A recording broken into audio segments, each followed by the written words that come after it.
Hello everybody, Virtual Rook here, and you remember AWE, the VR convention that happened like a month ago that I went to, and so did Jess, my partner?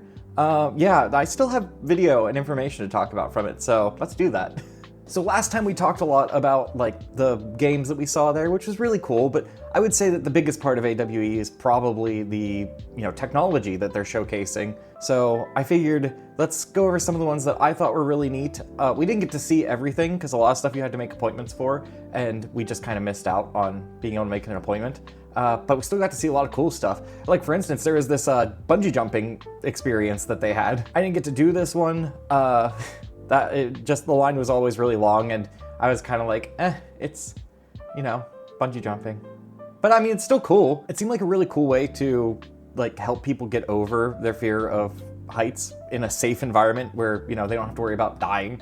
It was just kind of a cool concept, mostly using one of those weird, like back stretching, not yoga, but yeah, like the back stretching tables that people hang upside down from in order to, correct their back. Seemed fun, seemed novel. It was just interesting and funny to watch people freak out going on it. Speaking of people that went on it, I accidentally captured a scared ghost. I don't know really how to pronounce it, but if you're privy to the VR community, then you've heard of the scared ghost because he is prolific in writing blogs on VR technology and any like cool leaks that happen. So it's just really funny that we were able to capture him doing this experience. But I did get to try a different device that I've actually been paying attention to for a really long time. It's called the Infinadeck. You might have heard of it. It's a really novel way to let somebody experience 360-degree movement, basically being able to go in any direction forever, thus the name Infinadeck. It's basically one giant treadmill, but instead of just the regular, one-directional treadmill cover that you have on a treadmill, how many times can I say treadmill? It has a bunch of smaller treadmills that go horizontal while we can assume that the big treadmill goes vertical. Well, just so you have two directions, the little X, you have your X direction, your Y direction, or Z, depending on which program you're using. And by moving, in the horizontal and moving in the vertical at the same time, you get the ability to have the person walk in any direction as long as you're tracking their feet. They were created 15 years ago. They got patented in 2015, and I always see them pop up. It's one of those things where I'm like, that's going to be way too expensive to ever own, but it might be something cool to have as like an experience at, a VR arcade or something. And it was really cool to try it. I will say that I guess that the way that they usually do the tracking wasn't working inside of the convention hall. So they were using the Vive inside-out trackers that have the two cameras. I'll have a little picture of that. And they put those on either foot, and then they track using that. And it was also having issues, like if it left the boundary, the whole system got really, really confused and just kind of messed up and like lost tracking. So probably not the ideal situation. I mostly had a really good time using it though. It was very fun. It definitely seemed to have hiccup moments where it didn't really know which direction I was going, but thankfully they have that big support bar going around the whole thing, so it wasn't too big of a deal, but it was really neat to finally be able to try it. I also got to check out the Pico 4 Ultra, which, I just want to try Pico. They haven't been available in the US, so it was really fun to be able to put one on and see how they are. I would say that it's pretty comparable to the Quest 3, I would say. It might have had a slightly bigger field of view, and the hand tracking wasn't quite as good as the Quest 3's is, but it was still very, very good. Like, it was fun to use. They're cheaper, I think? I don't know. If you want to get away from Meta, I guess Pico's also an option. It seemed like comparable. It was comparable enough that it almost felt like I just had a Quest 3 on, so that's really good, I think. We also got to see this super cute tiny robot just going around doing its thing. I love him so much. I love little robots. I love robots in general. Robots are awesome. Like and subscribe if you like tiny robots.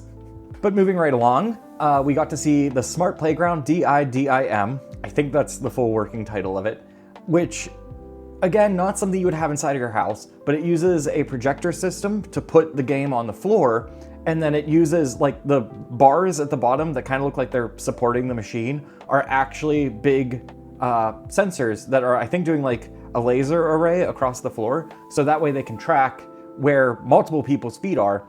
And they did a quick example for us of them playing like DDR basically using it, but it just seemed like such a cool way. If you had this during gym class, like this is just a super fun way to get people moving and active, and it can track a lot of people. They had it tracking 2 people at once. I think it can do more, but like it was just such a neat idea. I didn't get to try this because we were kind of getting shuffled through to be shown different technologies around the floor, but like, it's so cool. Moving right along, one of my favorite things we got to experience at AWE was the Haptics Tac gloves DK2. I've never really had the experience of full like hand haptic feedback, so getting to experience that was just so mind-blowing and surreal. I got to touch electricity, run my hand underwater, pet a cat, so that was awesome. And it's really just impressive because they pull all of this off with only 12 haptic actuators, which are basically really tiny rumble packs, like little motors in each of the fingertips. But it felt like my entire hand was experiencing the tactile feedback. Like, even though I could tell that it was happening in each finger, I could feel it at different points inside of like each joint of my finger. It was really, really impressive. I will say the downside to this technology was that they were relying completely on the hand tracking inside of the Quest 3, which isn't a big deal, but you definitely would only be able to do like, you know, those kind of games. You wouldn't be able to play like, you know, Half-Life Alyx and have haptic feedback on your fingers, which is kind of a bummer, but I don't know, maybe in the future. I've seen so many neat concepts that different companies are trying to make gloves that also have like controllers built into them. So at some point, hopefully we'll see something like that, but this was still just mind-blowing to actually get the experience. I've always wondered how well these things work, and it was just a breath of fresh air to get to experience it for myself. I would love to have a pair of my own. I think that'd be awesome. But yeah, we also got to check out the XELERATE VR, which is another omnidirectional treadmill, but with a slightly different way of doing things. As you know, I love omnidirectional treadmills. Like, if you watch a lot of my gameplay videos from back in the day, man, I haven't done a like Let's Play for VR in a while at this point. But you know, my whole shtick was that I would use the Catwalk C, and I love the Catwalk C. I wish I had the newer one because its tracking's like a lot better. But we're not talking about Catwalk C right now. They weren't even there, to the best of my knowledge. I didn't see Catwalk C at all at this convention. How could they? Because I want to try out the new one to see if it's, you know, if I should buy it. Not that I can afford it right now. I'm getting off track. The point is, XELERATE VR is an omnidirectional treadmill. It has very, very similar setup to a Catwalk, but instead of just using a very slippery plastic on the bottom of a shoe and then having a dish that you slide across that's also plastic, which, as you know, can be very, very loud, like plastic on plastic constantly contacting while you're walking is extremely loud. So instead of that, they have a soft shoe that glides across a bunch of ball bearings. So instead of a plastic bowl at the bottom, it's a bunch of ball bearings that your feet slide across. And I mean, it seemed like it worked very well. A lot of people that we were watching had a really solid experience. They seemed to really enjoy the movement. It seemed more natural than the Catwalk. Unfortunately, whenever we went to go and try it, and I didn't get this on video, I wish I had, but somebody went a little bit too crazy on it, slipped, broke the back plate, and then their knee went into the bottom of the bowl, and it pushed a bunch of the ball bearings like in, so it couldn't be used. It seems like that was really easy to fix. I think they were back up and running within like a half an hour, but we were already like locked into other stuff, so I couldn't try it at that point. But it seems like a really good idea. Like, I'm curious what the price will be like, because that seems like a lot of manufacturing for, you know, a omnidirectional treadmill. So I can't imagine it's going to be as cheap as the Catwalk is. But it seemed like a great idea, and honestly, if it's quieter, that's going to be huge for streamers that want an omnidirectional experience without all of the background noise. So, very cool. We got to go upstairs and try the Snapchat AR glasses, which was my first time ever experiencing AR glasses, and it was really impressive. One of the things that I noticed right away was the color inside of the AR glasses was extremely vibrant, which I wasn't expecting, because, you know, AR is projecting something over glass instead of a VR headset where you're just looking at screens. This is looking through to the real world and then putting like a layer over top of it so you can see the 3D stuff happening, or the AR stuff happening.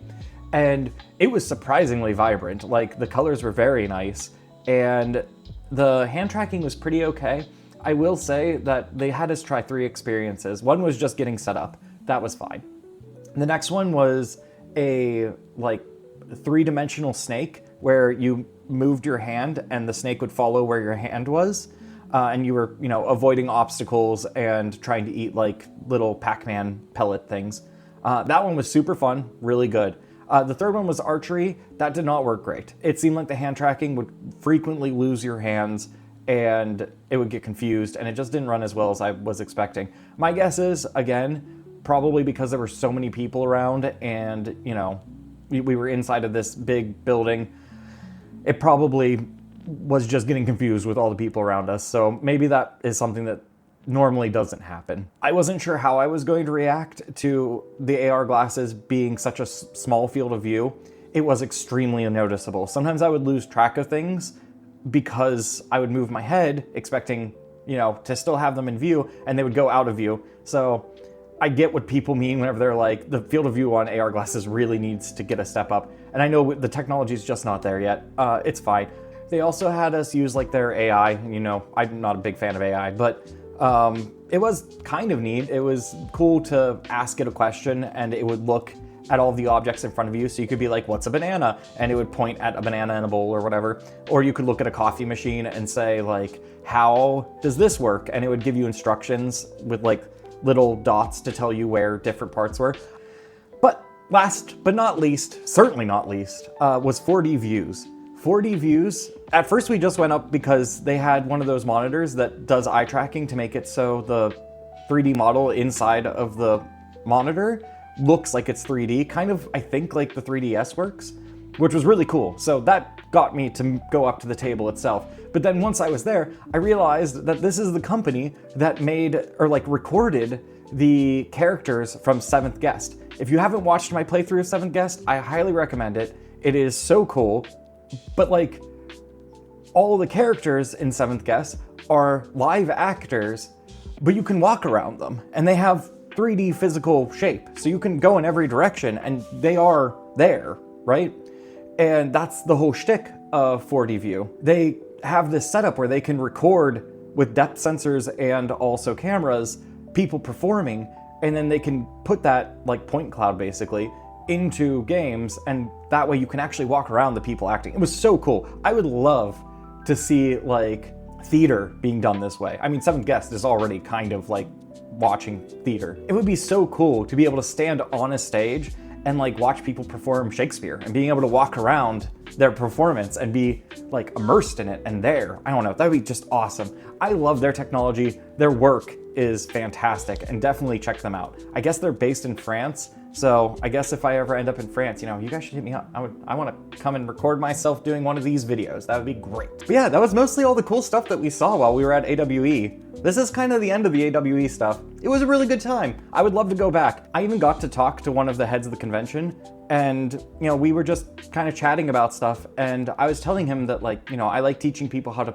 make VR games, and we were kind of like, it probably won't happen, but I was like, I would love to hold a talk to give people a basic rundown on starting making games for VR and just how much easier it is than most people think it is. Because it really is.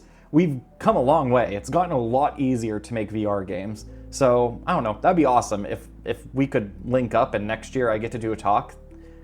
Go and message them. That's what you should do. Go and message the AWE people. I don't know how. Maybe go onto their website and see if there's an email thing that you can send and tell them that you would love to see me do a talk at 2026 AWE. That would be fun.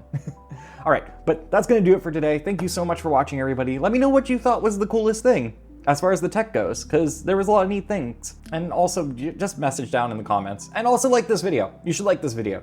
It helps the algorithm. The algorithm. Anyway, thank you for watching, everybody, and I'll talk to you in the next one. I will try not to be this long spread between my videos again. I say that, but I probably will. Anyway, okay. I'll see you in the next one. Bye for now. Have a good day.